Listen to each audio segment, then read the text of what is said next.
കാരണം യഥാർത്ഥ മുസ്ലിമിന്റെ ലക്ഷ്യം ലോകത്ത് സമാധാനം നിലനിർത്താൻ എന്തൊക്കെ ചെയ്യാൻ പറ്റുമോ അതൊക്കെ ചെയ്യണം എന്നാണ്.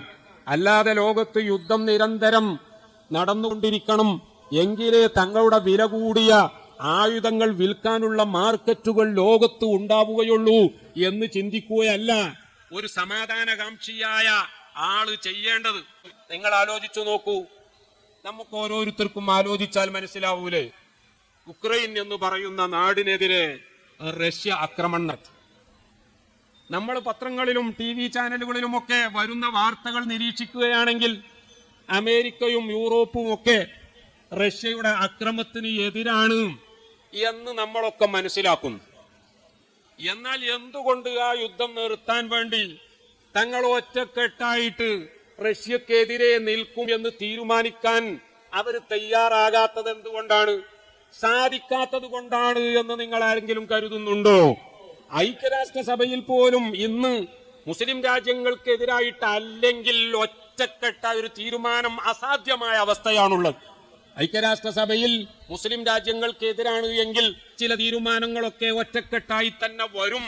ഏറ്റവും ചുരുങ്ങിയത് വീറ്റോ പവറുള്ള 5 രാജ്യങ്ങൾ തന്നെയെങ്കിലും ആ വിഷയത്തിൽ ഒറ്റക്കെട്ടാകും എന്നതിന്റെ തെളിവല്ലേ ഇറാഖിൽ നടന്ന യുദ്ധത്തിന് അവരൊക്കെ വളരെ ശക്തമായി തന്നെ പിന്തുണച്ചു. യുദ്ധം കഴിഞ്ഞ് സദ്ദാം കൊല്ലപ്പെട്ടു, ഇറാഖ് എന്നേക്കുമായി തകർന്നു കഴിഞ്ഞപ്പോൾ ആ മാസ് വെപ്പൺസ് ഓഫ് ഡിസ്ട്രക്ഷൻ, സംഹാര താണ്ഡവമാടാനുള്ള ആയുധം സദ്ദാം കൈക്കലാക്കി എന്നുള്ള വാദം ഞങ്ങളുടെ ഇന്റലിജൻസിന്റെ പിഴവായിരുന്നു എന്ന് ടോണി ബ്ലെയർ മാത്രമല്ല അമേരിക്കയിലെ ജെയിംസ് ബേക്കർ അടക്കമുള്ള ആളുകൾ തുറന്നു പറയാൻ അവർ തയ്യാറായത് അതുകൊണ്ടല്ലേ? കാരണം അവർക്ക് യുദ്ധം തുടങ്ങുമ്പോൾ തന്നെ അറിയാം, ഞങ്ങൾ ഈ പറയുന്ന കാരണം ഒരിക്കലും യഥാർത്ഥമല്ല, പക്ഷേ ഒരു യുദ്ധം ഉണ്ടാകണം. റഷ്യക്കെതിരെ എന്തേ ഇവരൊന്നായിട്ട് അത്തരം ഒരു തീരുമാനം എടുക്കാഞ്ഞത്? റഷ്യ തങ്ങളെ ഒന്നായിട്ട് വിഴുങ്ങും എന്ന പേടിയാണോ? റഷ്യയെ സംബന്ധിച്ച് ഇന്ന് ലോകത്തിന് അത്തരം ഒരു ഭയം തന്നെയില്ല. കാരണം യുക്രൈനോട് വരെ പല യുദ്ധമേഖലകളിലും റഷ്യ തോറ്റുകൊണ്ടിരിക്കുകയാണ് എന്നതാണ് വസ്തുത. നമുക്കറിയാം, ഈ യുക്രൈനിൽ റഷ്യ പിടിച്ചടക്കിയ പല സ്ഥലങ്ങളും കൗണ്ടർ അറ്റാക്കിലൂടെ യുക്രൈൻ തിരിച്ചു പിടിക്കാൻ തുടങ്ങി. അവിടെ റഷ്യൻ പട്ടാളം തങ്ങളുടെ മാരകമായ ആയുധങ്ങളൊക്കെ ഉപേക്ഷിച്ച് അവിടെ നിന്ന് പോകാൻ നിർബന്ധിതരാകുന്ന ഒരവസ്ഥയാണ്. അമേരിക്കയും യൂറോപ്യൻ യൂണിയനും ഒക്കെ ശക്തമായി യുക്രൈന്റെ കൂടെ നിലനിന്നിരുന്നു എങ്കിൽ കൊറിയകൾ തമ്മിലുള്ള യുദ്ധം ദിവസങ്ങൾക്കുള്ളിൽ അവസാനിപ്പിക്കാൻ അന്താരാഷ്ട്ര സമൂഹത്തിന് സാധിച്ചു എന്നും എന്നേക്കുമായി നോർത്ത് കൊറിയയെ ഒറ്റപ്പെടുത്താൻ സാധിച്ചു എന്നുമാണ് വസ്തുത എങ്കിൽ, ഇപ്പോൾ ഇച്ഛാശക്തി ഉണ്ടായിരുന്നു എങ്കിൽ അവരോടതിന് സാധിക്കുമായിരുന്നു. പക്ഷേ യൂറോപ്പ് ആഗ്രഹിക്കുന്നത്, അമേരിക്ക ആഗ്രഹിക്കുന്നത്, വൻ ശക്തികളൊക്കെ ആഗ്രഹിക്കുന്നത് ഇവിടെ യുദ്ധമില്ലാത്ത സർവ്വ സമാധാനത്തിലുള്ള ഒരു അവസ്ഥ ഉണ്ടാകണം എന്നല്ല പ്രിയപ്പെട്ടവര്. നിങ്ങൾ ആലോചിച്ചു നോക്കൂ, ഇറാനെതിരെയാണ് അമേരിക്ക, യൂറോപ്പ്, ഇസ്രായേൽ എന്നൊക്കെ നമ്മൾ പറയുന്നു. അമേരിക്കയുടെ ബെന്യാമിൻ നെതന്യാഹു 7ാമത്തെ വട്ടം അദ്ദേഹം പ്രധാനമന്ത്രി വീണ്ടും വീണ്ടും പല പരീക്ഷണങ്ങളും നടത്തി. മറ്റാർക്കും അവിടെ ഭരിക്കാൻ പറ്റാത്ത അവസ്ഥയാണ്. ഏറ്റവും വലിയ തീവ്ര വലതുപക്ഷ പാർട്ടിയുടെ സപ്പോർട്ടോടുകൂടി ഇന്നും അവിടെ പ്രധാനമന്ത്രിയാകുന്നത് നെതന്യാഹു ആണ്. അദ്ദേഹം ഓരോ പത്രസമ്മേളനത്തിലും ഇറാനെ ഭസ്മമാക്കി കളയുമെന്ന് പറയുന്നുണ്ടെങ്കിലും അമേരിക്കയുടെ കൈവശമുള്ളതിനേക്കാൾ മാരകമായ ആറ്റം ബോംബ് ഈ ഇസ്രായേലിന്റെ കൈവശമുണ്ട് എന്നത് ലോകത്താകെ പരസ്യമായ രഹസ്യമാണ്. പക്ഷേ ഒരു യുദ്ധത്തിലൂടെ ഇറാനെ നശിപ്പിച്ചു കഴിഞ്ഞാൽ ഇറാന്റെ പേര് പറഞ്ഞ് മറ്റ് അറബ് രാജ്യങ്ങളെ പേടിപ്പിച്ചു നിർത്താൻ പിന്നീട് അവസരമുണ്ടാവുകയില്ല. അങ്ങനെയാകുമ്പോൾ ബില്യൺ കണക്കിന് ഡോളറുകളുടെ ആയുധ കച്ചവടം അറബികളുമായി നടത്താൻ കഴിയില്ല. ആയുധപ്പുരകളും ഫാക്ടറികളും പൂട്ടേണ്ടി വരും എന്നുള്ള ഭയം അമേരിക്കയെ, യൂറോപ്പിനെ, ഇസ്രായേലിനെ എല്ലാം പിടികൂടിയിരിക്കുകയാണ്. ഞാൻ ഇതൊക്കെ രാഷ്ട്രീയമായ ഇടപെടലുകൾ നടത്തുകയല്ല, മറിച്ച് നിങ്ങൾ ചിന്തിക്കാൻ വേണ്ടി ചില ഉദാഹരണങ്ങൾ പറഞ്ഞു എന്ന് മാത്രം. ലോകത്ത് സമാധാനം മാത്രം ഉണ്ടാകണം എന്ന ആഗ്രഹം പ്രിയപ്പെട്ടവരെ ലോകരാഷ്ട്രങ്ങൾക്കൊന്നും തന്നെ ഇല്ല എന്ന വസ്തുത നമ്മൾ മനസ്സിലാക്കണം. സമാധാനത്തിന് ആഗ്രഹമില്ലാത്തവർ ഒറ്റക്കെട്ടായി സമാധാനത്തിന് വേണ്ടി മാത്രം ഈ ലോകത്തേക്ക് നിയോഗിക്കപ്പെട്ട മുഹമ്മദുർ റസൂലുള്ളാഹി സ്വല്ലല്ലാഹു അലൈഹി വസല്ലമ തങ്ങളെ ഭീകരവാദത്തിന്റെ ആശാനായി ചിത്രീകരിക്കുമ്പോൾ, ആ മതത്തെ തീവ്രവാദത്തിന്റെ പ്രസ്ഥാനമായി മുദ്രകുത്തുമ്പോൾ, അതിന്റെ അനുയായികളെ മുഴുവൻ തീവ്രവാദികളാണ് എന്ന് ബ്രാൻഡ് ചെയ്യുമ്പോൾ, പ്രിയപ്പെട്ടവരെ നമ്മൾ ആലോചിക്കേണ്ടത് ഇത്തരം ആരോപണങ്ങൾ ലോകാവസാനം വരെ ഇല്ലാതെയാക്കാൻ മറ്റ് പ്രചരണങ്ങളിലൂടെയൊന്നും സാധ്യമല്ല. അതിനുള്ള ഏക മാർഗം നമ്മൾ ശരിയായ പ്രവാചക സ്നേഹികളായി മാറുകയും ശരിയായ മുസ്ലിങ്ങളായി മാറുകയും ചെയ്യുക എന്നൊരൊറ്റ കാര്യമാണ്. പ്രിയപ്പെട്ടവരെ, പരിശുദ്ധ ഖുർആൻ ലോകത്തോട് ഉദ്ഘോഷിക്കുന്ന ഒരുപാട് നന്മകളുണ്ട്. ഞാൻ കൂടുതലായിട്ടൊന്നും പറയുന്നില്ല. ഒരു ഉദാഹരണം നോക്കൂ നിങ്ങൾ. വലാ തസ്തവിൽ ഹസനതു വലസ്സയ്യിഅ. എത്രമാത്രം കൃത്യമായ ഒരു ആഹ്വാനമാണ്. നന്മയും തിന്മയും അത് രണ്ടും ഒരിക്കലും ഈക്വൽ അല്ല, അതൊരിക്കലും ബലാബലമല്ല, അവ രണ്ടും സമമാവുകയേ ഇല്ല. ഇത് ലോകത്തോട് പറഞ്ഞ് അടുത്ത വരിയിൽ പരിശുദ്ധ ഖുർആൻ വീണ്ടും ഉത്ബോധിപ്പിക്കുകയാണ്. ഇത് അഹ്സൻ. നീ എപ്പോഴും തിന്മയെ നേരിടേണ്ടത് നന്മ കൊണ്ട് മാത്രമാണ്. തിന്മയെ നേരിടാൻ തിന്മ തന്നെ നമുക്ക് സ്വീകരിക്കാം എന്ന് ചിന്തിക്കുന്നവർക്ക് ഒരിക്കലും വിജയിക്കാൻ കഴിയുകയില്ല എന്ന് വളരെ കൃത്യമായി പരിശുദ്ധ ഖുർആൻ നമ്മോട് ഉണർത്തുകയാണ്. പ്രിയപ്പെട്ടവരെ, അത് പറഞ്ഞതിന് ശേഷം വീണ്ടും ഖുർആൻ ഒന്നുകൂടി പറയുകയാണ്. വലാ യുലഖാഹാ ഇല്ലല്ലദീന സബറൂ വമാ യുലഖാഹാ ഇല്ലാ ദൂ ഹദ്ദിൻ അദീം. പക്ഷേ നന്മയെ തിന്മ കൊണ്ട് നേരിടാൻ, പ്രകോപനങ്ങളെ സംയമനം കൊണ്ട് നേരിടാൻ, ഈ സംയമനം എന്ന് പറയുന്നത് ആർക്കേ ഉണ്ടാവുകയുള്ളൂ. ഇതെല്ലാവർക്കും ഒരിക്കലും സാധ്യമല്ല. ലോകത്ത് ഇന്നും നമ്മൾ കാണുന്നത് പ്രകോപനത്തെ പ്രകോപനം കൊണ്ട്, ഞാൻ ഒന്നുകൂടി മാറ്റി പറയാം, പ്രകോപനത്തെ ലാർജർ പ്രൊവോക്കേഷൻ കൊണ്ട്, പ്രൊവോക്കേഷനെ ലാർജർ പ്രൊവോക്കേഷൻ കൊണ്ട് നേരിടുക എന്ന പോളിസിയല്ലേ ഇന്നത്തെ ആധുനിക ഇന്ത്യയുടെ ഇന്നത്തെ തീരുമാനം, കാനഡയുടെ ഇന്നത്തെ തീരുമാനം. അതെടുത്ത് പരിശോധിച്ചാൽ നമുക്ക് കാണാൻ കഴിയുന്നത്, നിജാർ എന്ന് പറയുന്ന സിഖ് വംശജൻ കാനഡയിൽ കൊല്ലപ്പെട്ടു എന്നതിൽ തർക്കമില്ല. പക്ഷേ നിജാറിനെ കൊന്നതാരാണ്? ഇന്ത്യയുടെ ഏജന്റുമാരാണ് എന്ന് Canadian prime minister Trudeau Canadian പാർലമെന്റിൽ അവിടത്തെ ജനപ്രതിനിധി സഭയിൽ വളരെ കൃത്യമായി വ്യക്തമായ ഭാഷയിൽ ആരോപിക്കുകയുണ്ടായി. എന്താണ് തെളിവ്? ആവശ്യമായ മുഴുവൻ തെളിവും ഉണ്ട് എന്ന് അദ്ദേഹം പറഞ്ഞുവെങ്കിലും പാർലമെന്റിന്റെ മേശപ്പുറത്ത് പോലും ആ തെളിവുകൾ അദ്ദേഹം സമർപ്പിച്ചിട്ടില്ല എന്നാണ് ഈ നിമിഷം വരെ അന്താരാഷ്ട്ര വാർത്ത നിരീക്ഷിച്ച എനിക്ക് മനസ്സിലാക്കാൻ പറ്റിയത്. ഇന്ത്യയും പറയുകയുണ്ടായി, ഇതിനു വേണ്ട തെളിവുകളുടെ ഒരു തരി പോലും ഞങ്ങൾക്ക് കാനഡ നൽകിയിട്ടില്ല. പാർലമെന്റിന്റെ മുന്നിൽ അത്തരമൊരു പ്രസ്താവന നടത്താൻ ജസ്റ്റിൻ ട്രൂഡോയെ പ്രേരിപ്പിച്ചത് എന്താണ്? അദ്ദേഹത്തിന്റെ ഗവൺമെന്റിനെ താങ്ങി നിർത്താൻ ഈ സിഖ് തീവ്രവാദികളുടെ സപ്പോർട്ട് കിട്ടുന്ന ഒരു പാർട്ടി അവിടെയുണ്ട്, അവിടെ 2 MP-മാരുടെ സപ്പോർട്ടുണ്ട് എന്നത് മാത്രമാണോ? അതല്ല, G20 ന്യൂഡൽഹിയിൽ വന്നപ്പോൾ മറ്റ് രാഷ്ട്ര നേതാക്കൾക്ക് ലഭിച്ച അത്ര തന്നെ ഊഷ്മളമായ സ്വീകരണം നമ്മുടെ പ്രധാനമന്ത്രി നരേന്ദ്രമോദിജിയിൽ നിന്ന് ലഭിക്കാത്തത് കൊണ്ടാണോ?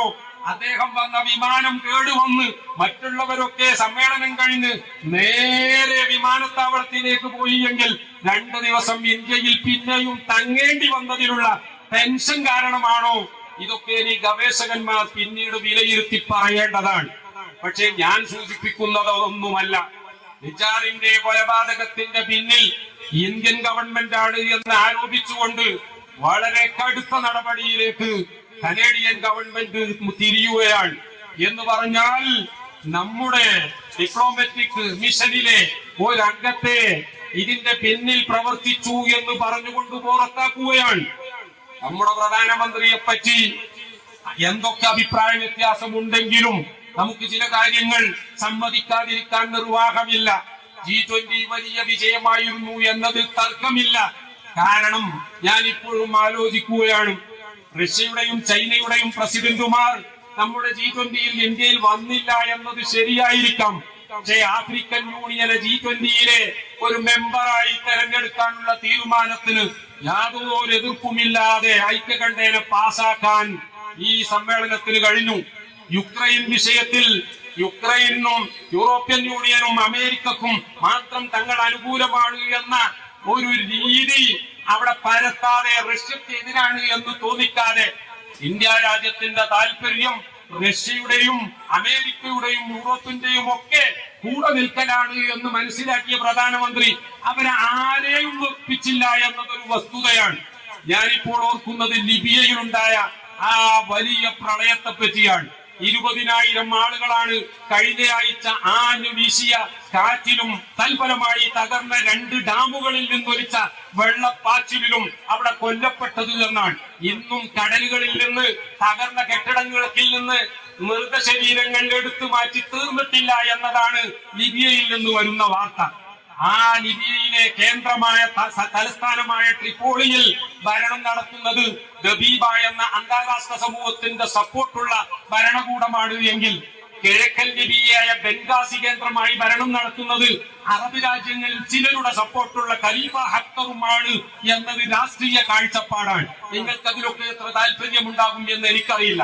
ഞാനിവിടെ ഊന്നി പറയുന്നത് തുർക്കിയിലെ റജബ് തയ്യിബ് എർദോഗാൻ ഗവൺമെന്റ് എന്ന തരത്തിൽ അദ്ദേഹം സപ്പോർട്ട് ചെയ്യുന്നത് ട്രിപ്പോളിയിലെ ഭരണകൂടത്തെയാണ് എങ്കിൽ ഈ പ്രളയം വന്നപ്പോൾ അദ്ദേഹം ഒരുപാട് വിമാനങ്ങളിൽ ദുരിതാശ്വാസ സാധനങ്ങളുമായി ലിബിയയുടെ കിഴക്കൻ നഗരമായ ഖലീഫ ഹഫ്തറിന്റെ ആ അധികാരത്തിൽ കഴിയുന്ന ബെൻഗാസി എയർപോർട്ടിൽ തന്നെ കൊണ്ടുചെന്നിറക്കി ആ ദുരിതാശ്വാസങ്ങൾ ഏറ്റവും കൂടുതൽ പ്രളയം ബാധിച്ച ദർന എന്ന നഗരത്തിലേക്ക് എത്തിക്കാൻ തയ്യാറായ വാർത്ത അന്താരാഷ്ട്ര ചാനലുകളായ BBC-യും CNN-ഉം അതേപോലെ തന്നെ ഫോക്സ് ന്യൂസും ഫ്രാൻസ് 24-ഉം ഒക്കെ കൈകാര്യം ചെയ്ത വിധം ഇതാണ് ഏറ്റവും വലിയ ഡിപ്ലോമസി എന്ന് രേഖപ്പെടുത്തുകയാണ്.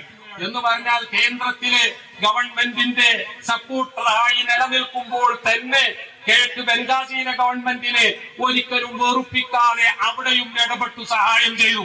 ഇതാണ് റജബ് തയ്യിബ് എർദോഗാൻ ചെയ്തത് എങ്കിൽ അതേ നയമാണ് ഇന്ത്യ രാജ്യത്ത് മോഡി G20 സംഘടിപ്പിച്ചപ്പോൾ ചെയ്തത് എന്ന് ചില ചാനലുകൾ റിപ്പോർട്ട് ചെയ്തത് ഇപ്പോൾ എനിക്ക് ഓർമ്മ വരികയാണ്.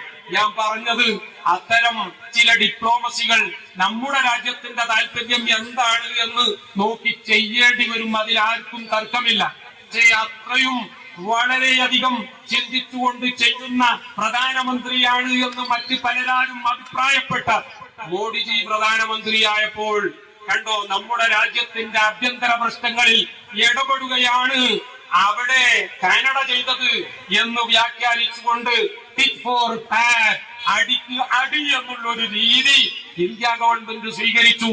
ന്യൂഡൽഹിയിലെ കനേഡിയൻ മിഷനിൽ അതേ സ്ഥാനം വഹിക്കുന്ന ഉദ്യോഗസ്ഥനെ പുറത്താക്കാൻ, അതേപോലെ തന്നെ ലോകത്ത് എവിടെയുമുള്ള ഇന്ത്യൻ മിഷനുകളിൽ നിന്ന് ഒരിക്കലും കനേഡിയൻ പൗരന്മാർക്ക് വിസ നൽകില്ല എന്ന് തീരുമാനിക്കാൻ നമ്മുടെ രാജ്യം തീരുമാനമെടുത്തത് ഇന്നത്തെ പത്രങ്ങളിൽ നിങ്ങളൊക്കെ വായിച്ചിട്ടുണ്ടാവും. ഈ ഉദാഹരണം ഞാൻ എന്തിനാ കൊണ്ടുവന്നത്? നിങ്ങൾ ഒരുപക്ഷെ സംശയിക്കും, ഈ ഉസ്താദ് എന്തൊക്കെയാണ് ഈ പറയുന്നത്? ഞാൻ പറയുന്നത് മറ്റൊന്നുമല്ല. എന്താണെന്നറിയാമോ? ലോകത്ത് സഹിഷ്ണുത അന്താരാഷ്ട്ര കാര്യങ്ങൾ പരിശോധിച്ചാലും ദേശീയ കാര്യങ്ങൾ പരിശോധിച്ചാലും പ്രാദേശിക കാര്യങ്ങൾ പരിശോധിച്ചാലും ഒക്കെ ജനങ്ങളുടെ ചിന്ത തന്നെ മാറിയിരിക്കുകയാണ്. ഇങ്ങോട്ടടിച്ചാൽ അതിന് കൂടുതലായി വോള്യം കൂട്ടിക്കൊണ്ട് സ്ട്രോങ് വർദ്ധിപ്പിച്ചുകൊണ്ട് തിരിച്ചടിക്കുക എന്നുള്ള ഒരു നയത്തിലേക്ക് ലോകം മുഴുവൻ മാറിയിരിക്കുകയാണ്. ഈ ഒരു കാഴ്ചപ്പാട് ലോകത്ത് നിലനിൽക്കുകയാണെങ്കിൽ എന്റെ ചോദ്യം, സമാധാനം എങ്ങനെ നമുക്ക് സാക്ഷാത്കരിക്കാൻ പറ്റും? സൗദി അറേബ്യയിലെ മുഹമ്മദ് ബിൻ സൽമാൻ MBS അവിടുത്തെ ക്രൗൺ പ്രിൻസ് ആണ്. മെനിയാന്ന് അദ്ദേഹത്തെ ഇന്റർവ്യൂ ചെയ്തു. മാർക്ക് എന്ന് പറയുന്ന ലോകോത്തര പത്രപ്രവർത്തകൻ, അദ്ദേഹം ഫ്രാൻസ് 24 ചാനലിലെ ഇന്റർവ്യൂ സംഘടിപ്പിക്കുന്ന ആളാണ്. മാർക്ക് MBS-നോട് ഒരു ചോദ്യം ചോദിക്കുന്നുണ്ട്. ഇറാൻ ആണവായുധം നേടുന്നത് എന്തിനാണ് നിങ്ങൾ ഭയപ്പെടുന്നത്? MBS വളരെ കൃത്യമായി മറുപടി പറയുന്നു, ഇറാൻ എന്നല്ല, ലോകത്ത് ഒരു രാജ്യവും ആണവായുധ ശക്തിയാകുന്നത് ഞങ്ങൾ ഇഷ്ടപ്പെടുന്നില്ല. കാരണം ആണവായുധം ഉണ്ടായിട്ട് എന്താണ് കാര്യം? അത് ഉപയോഗിക്കാൻ പാടില്ല എന്നല്ലേ നമ്മുടെയൊക്കെ തീരുമാനം.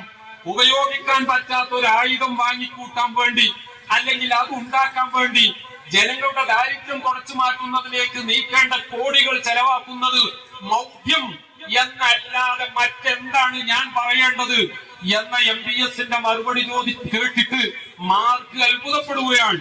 പക്ഷേ അദ്ദേഹം രണ്ടാമതൊരു ചോദ്യം കൂടി MBS-നോട് ചോദിക്കുകയാണ്.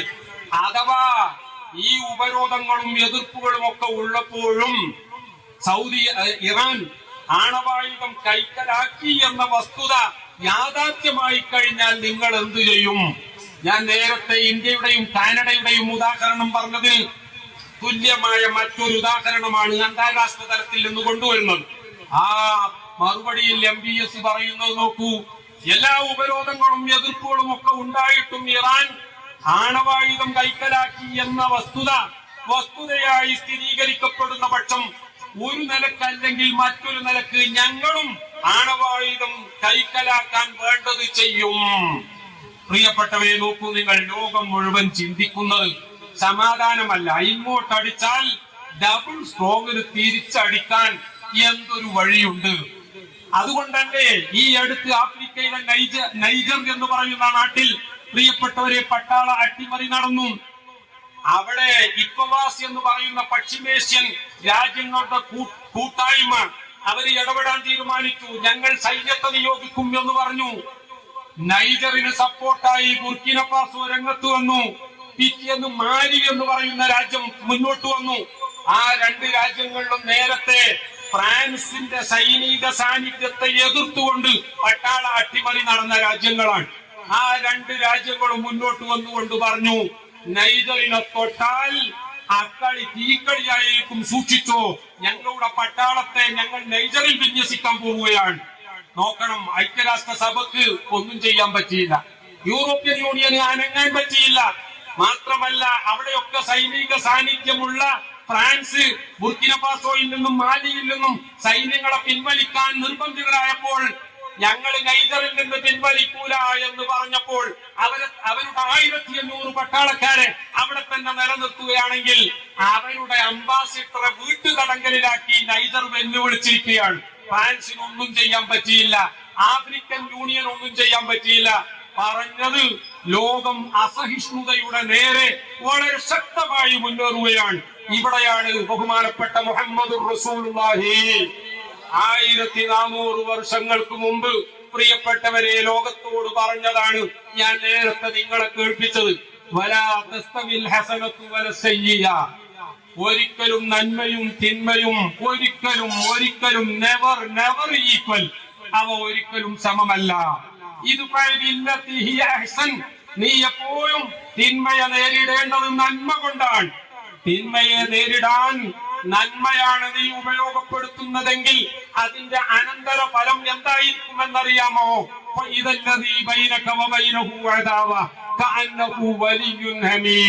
നിന്റെ ആജന്മ ശത്രു നിന്റെ ഉറ്റമിത്രമായി മാറുന്നത് കാണാൻ അധിക സമയം വേണ്ടി വരില്ല.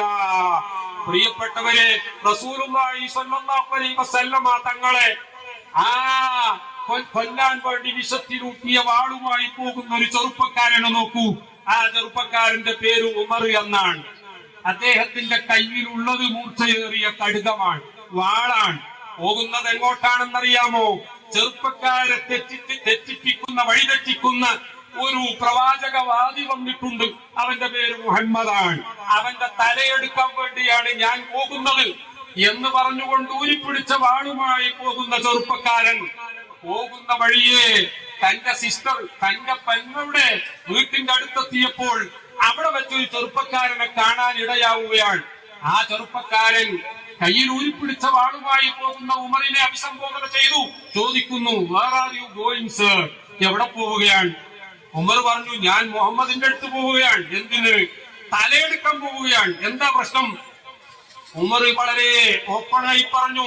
ചെറുപ്പക്കാരെ മുഴുവൻ വഴിതെറ്റിക്കുകയാണ്, അവരെ പുതിയ മതത്തിലേക്ക് ക്ഷണിക്കുകയാണ്.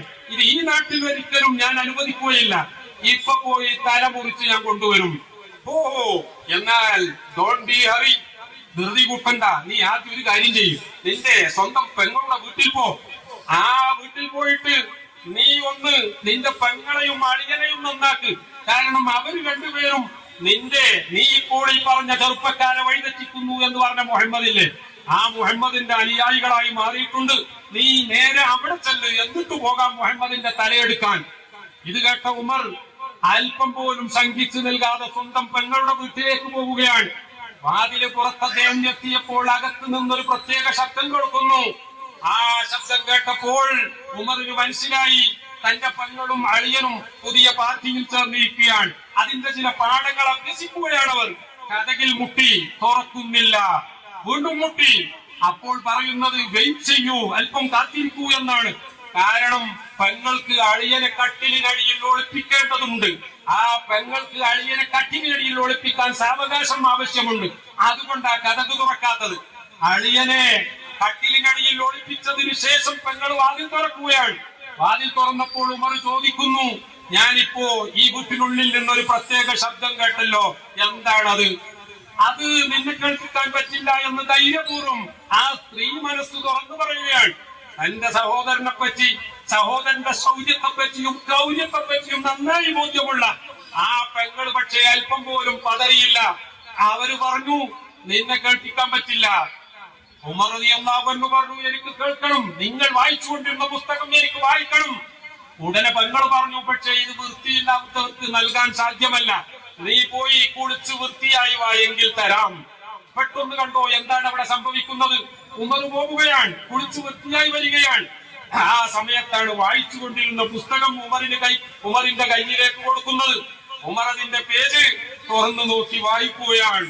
ത്വാഹ മാ അൻസൽനാ അലൈക്കൽ ഖുർആന ലിതശ്ഖാ ഇല്ലാ തദ്കിറത്തൻ ലിമൻ യഖ്ശാ തൻസീലൻ മിമ്മൻ ഖലഖൽ അർള വസ്സമാവാതി അൽഉലാ الرحمن على العرش استوى إن تجهر بالقول فإنه يعلم السر وأخفى الله لا إله إلا هو. അത്രയും ഓതേണ്ട സമയം കിട്ടിയുള്ളൂ. അപ്പോഴേക്കും ഉമറിന്റെ ഹൃദയം മാറുകയാണ്. നബിയെ, അള്ളാഹുവിന്റെ റസൂലിനെ വിളിച്ചുകൊണ്ട് ആ റസൂലിന്റെയും നമ്മുടെയൊക്കെ സൃഷ്ടാവായ അള്ളാഹു സമ്മതിക്കുകയാണ്. നോക്കണം, സൃഷ്ടിയെ വിളിച്ചുകൊണ്ട് സൃഷ്ടാവ് എത്ര സ്നേഹസമ്പൂർണമായ ഭാഷയിലാ സംസാരിക്കുന്നത്. വല്ലാത്തൊരു വിളി. വിളിച്ചുകൊണ്ട് പറയുന്ന കാര്യം എന്താ? മാ അൻസൽനാ അലൈക്കൽ ഖുർആന ലിതശ്ഖാ. ഈ ദിവ്യഗ്രന്ഥം നൽകുന്നത് നിങ്ങൾ പ്രയാസപ്പെടാൻ വേണ്ടിയല്ല. നോക്കണം, നമ്മളൊക്കെ ആലോചിക്കേണ്ടതാ. നമ്മൾ ഈ വേദഗ്രന്ഥത്തിന്റെ ആളുകളായത് നമ്മൾ കഷ്ടപ്പെടാൻ വേണ്ടിയോ, നമ്മൾ മറ്റുള്ളവരുടെ ദൃഷ്ടിയിൽ ഒന്നിനും കൊള്ളാത്തവരായി മാറാൻ വേണ്ടിയോ ഒന്നുമല്ല പ്രിയപ്പെട്ടവരെ. അല്ലെങ്കിൽ പണ്ട് കുമാരനാശാൻ പറഞ്ഞതുപോലെ നമ്മളെല്ലാവരും കേട്ടതല്ലേ, തൊട്ടുകൂടാത്തവർ, തീണ്ടിക്കൂടാത്തവർ, ദൃഷ്ടിയിൽപ്പെട്ടാലും ദോഷമുള്ളവർ, കെട്ടില്ലാത്തവർ, തമ്മിലുണ്ണാത്തവർ എന്നിങ്ങനെ ഒട്ടല്ലഹോ ജാതി കോമരങ്ങൾ. പ്രിയപ്പെട്ടവരെ, ഇത് കുമാരനാശൻ എഴുതിയത് എന്തിനാണ് എന്നതിനെ സംബന്ധിച്ച് തർക്കമുണ്ടെങ്കിലും അന്നത്തെ ജാതി വ്യവസ്ഥ അതായിരുന്നു എന്ന് കുമാരനാശൻ പറഞ്ഞു എങ്കിൽ നമ്മുടെ മന്ത്രി മിരിയ എന്ന് പറഞ്ഞത് അതേ ജാതി വ്യവസ്ഥ ഇന്ന് എന്റെ കേരളത്തിലുമുണ്ട് എന്ന് അദ്ദേഹം പറയുകയുണ്ടായി. മാത്രമല്ല, ഉദയനിധി സ്റ്റാലിൻ തമിഴ്നാട്ടിൽ അത്തരം ജാതി വ്യവസ്ഥയെ വളരെ ശക്തമായി ആക്ഷേപിച്ച് മുന്നോട്ട് വന്നത്. ഞാൻ അതിലേക്കൊന്നും കടക്കുന്നില്ല പ്രിയപ്പെട്ടവരെ. സനാതന ധർമ്മം എന്താണെന്നോ സനാതന മൂല്യങ്ങൾ എന്താണെന്നോ അതിലേക്കൊന്നും ഞാൻ കടക്കുന്നില്ല. ഞാൻ പറഞ്ഞു വന്നത് പ്രിയപ്പെട്ടവരെ, പരിശുദ്ധ ഖുർആൻ പറയുകയാണ്, നിങ്ങൾ അൺടച്ചബിൾ ആകാനോ മറ്റുള്ളവരുടെ മുന്നിൽ നിങ്ങൾ ഒന്നിനും കൊള്ളാത്തവരാകാനോ അല്ല. മാ അൻസൽനാ അലൈക്കൽ ഖുർആന ലിതശ്ഖാ. നിങ്ങൾ കഷ്ടപ്പെടാൻ വേണ്ടിയോ പ്രയാസപ്പെടാൻ വേണ്ടിയോ അല്ല ഈ ദിവ്യഗ്രന്ഥം നിങ്ങൾക്ക് നൽകിയിട്ടുള്ളത്.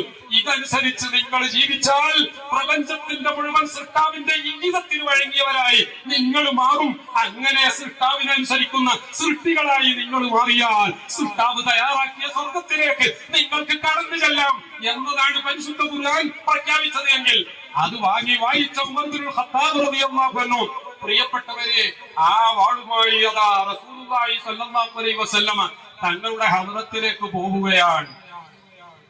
ബഹുമാനപ്പെട്ട ഇബ്നു അബ്ബാസ് റളിയല്ലാഹു അൻഹുമ റസൂലുള്ളാഹി സ്വല്ലല്ലാഹു അലൈഹി വസല്ലമ തങ്ങളുടെ വീട്ടിൽ കാവൽക്കാരനായുണ്ട്. അദ്ദേഹം ദൂരത്തേക്ക് ഇടക്കിടക്ക് നോക്കുന്നുണ്ട്. കാരണം ശത്രുക്കളുടെ ഭീഷണി ഒഴിയാത്തൊരു സമയമാണ്. അതുകൊണ്ട് തന്നെ ആരാ വരുന്നത് എന്ന് ഇടക്കിടക്ക് ശ്രദ്ധിച്ചുകൊണ്ടേയിരിക്കും. ഉമർ റളിയല്ലാഹു അൻഹുവിന്റെ രൂപം തന്റെ കണ്ണിൽപ്പെട്ടപ്പോൾ ഭയവിഹ്വലനായ ഇബ്നു അബ്ബാസ് റളിയല്ലാഹു അൻഹു അല്ലാഹുവിന്റെ റസൂലിനോട് പറയുകയാണ്, തങ്ങളെ സംഗതി അത്ര പഥ്യമല്ല, എനിക്ക് തോന്നുന്നത് എന്തോ ഒരു പന്തികേട് തോന്നുന്നു. ഉമർ കയ്യിൽ വാളുമായി വരുന്നുണ്ട്. അല്ലാഹുവിന്റെ റസൂൽ ആരാ പ്രിയപ്പെട്ടവരെ? സാധാരണക്കാരാണെന്നോ മരിച്ചാൽ ദുർഗന്ധം കൊണ്ട് മറ്റുള്ളവർ ബുദ്ധിമുട്ടാതിരിക്കാൻ വേണ്ടിയാണ് കുഴിച്ചിട്ടത് എന്നൊന്നും പറയുന്നവർ യഥാർത്ഥ മുസ്ലിം അല്ല എന്ന് പറയുക തന്നെ വേണം. ഞാൻ വിശദീകരണത്തിലേക്ക് കടക്കുന്നില്ല. അള്ളാഹുവിന്റെ റസൂൽ ആരാ? അള്ളാഹുവിന്റെ റസൂലും സിദ്ദീഖുൽ അക്ബർ റളിയല്ലാഹു അൻഹു മാത്രം ഒരു ഗുഹയിൽ അകപ്പെട്ട സംഭവം നിങ്ങൾക്ക് ഓർമ്മയില്ലേ? ശത്രുക്കളെ തെരഞ്ഞു വരുന്നു. അവര് രണ്ടുപേരും കഴിഞ്ഞുകൂടുന്ന ആ ഗുഹയുടെ തൊട്ടുമേലെ അവരെത്തിയിരിക്കുകയാണ്. സിദ്ദീഖ് റളിയല്ലാഹു അൻഹു മേൽപോട്ട് നോക്കിയപ്പോൾ ആ ഗുഹക്കുള്ള ദ്വാരത്തിലൂടെ കാണുകയാണ് ശത്രുക്കളുടെ കാൽപാദങ്ങൾ. അവരെങ്ങാനും ഒന്ന് താഴോട്ട് നോക്കിയാൽ തീർച്ചയായിട്ടും ആ ഗുഹയിൽ ഒളിച്ചിരിക്കുന്നവരെ കാണും. അതോടുകൂടി ഈ പ്രസ്ഥാനം മുളയിലെ ഉള്ളപ്പെടും എന്ന് ബോധ്യമുള്ള സിദ്ദീഖുൽ അക്ബർ റളിയല്ലാഹു അൻഹു പറഞ്ഞു, തങ്ങളെ അവരെത്തിക്കഴിഞ്ഞു, എന്താ ചെയ്യ, രക്ഷപ്പെടുമോ? അല്ലാഹുവിന്റെ റസൂൽ ഒറ്റ ചോദ്യ ചോദിക്കുന്നത്, മാ വന്നുക ബിസിനൈനി വല്ലാഹു സാലിസുഹുമാ. നമ്മൾ രണ്ടുപേരാണെങ്കിലും നമ്മുടെ കൂടെ അല്ലാഹ് എന്ന ഒരു മൂന്നാമത്തെ ശക്തിയുണ്ടെങ്കിൽ പിന്നെ നീ എന്തിനാ പേടിക്കുന്നത്? എന്തായിരുന്നു അല്ലാഹുവിന്റെ